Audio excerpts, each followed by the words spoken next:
आताची घडी घाला तर तोंडावर बोट नाही छान विनोद करा. ठीक आहे बघा सर, आज गांभीर्याने विचार करण्याची गरज आहे म्हणून मी तुम्हाला बोलतो. आपण बघतोय मुलींमध्ये किती लैंगिक अत्याचार होतात. शाळेमध्ये येतात मुली. 2015 पासून सर ट्रेनिंग दिलं, खूप ट्रेनिंग दिली, खूप वर्ग बघितले. मंडणगडच्या मध्ये सुद्धा पंचायत समितीचे सगळे अधिकारी, पंचायत समितीचे सगळे सदस्य, पंचायत समिती सदस्य, जिल्हा परिषद सदस्य पण वर्गात दिसते. आणि त्यांच्या सगळ्यांच्या डोक्यात काय चालतं ते पण मला सगळे ग्रामसेवक शिकवले, सगळ्या सरपंच नाही शिकवले. पण इम्प्लिमेंट गावात गेलं की लोक म्हणतात की काय असतं मला माहिती नाही.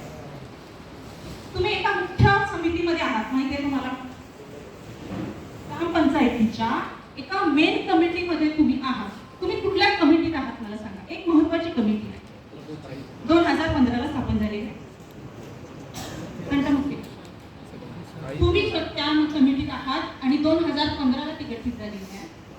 4 नोव्हेंबर 2015 जी आहे त्यानुसार मला कमिटीत, कुठल्या कमिटीत तुम्ही आहात? अजून ना समितीच्या नाव सांगा पटापट, वेळ फार कमी आहे. हां हां, मला जी कमिटी हवी आहे त्याचं नाव येते का? हां छान सर. अजून कमिटी तुम्ही कुठे? हां हां छान.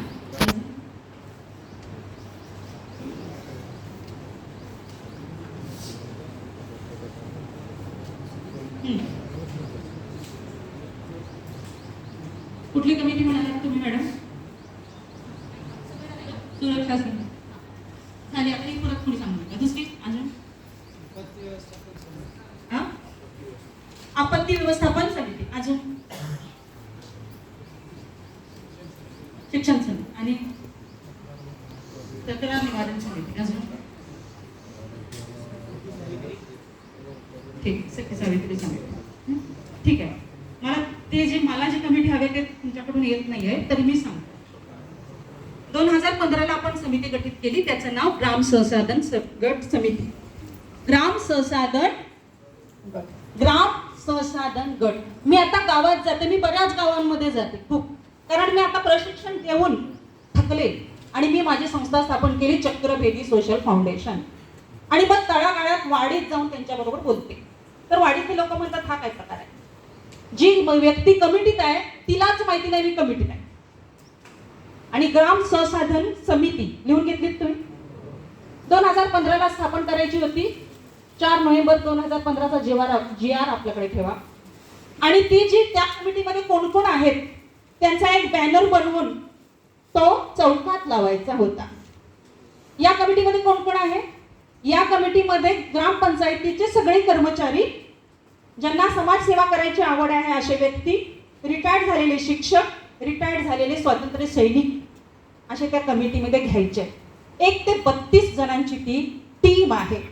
या टीमने 14 वित्त आयोगला आम्ही मशाल फेरी केली.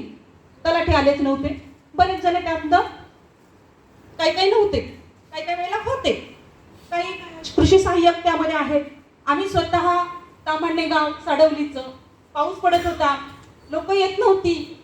एका ग्रामपंचायतमध्ये गेलो तर ग्रामसेवक म्हणाल्या, मॅडम लावणीमध्ये लोक बिझी आहेत पण त्यांच्या साया घेऊन ठेवलेल्या आहेत. म्हणा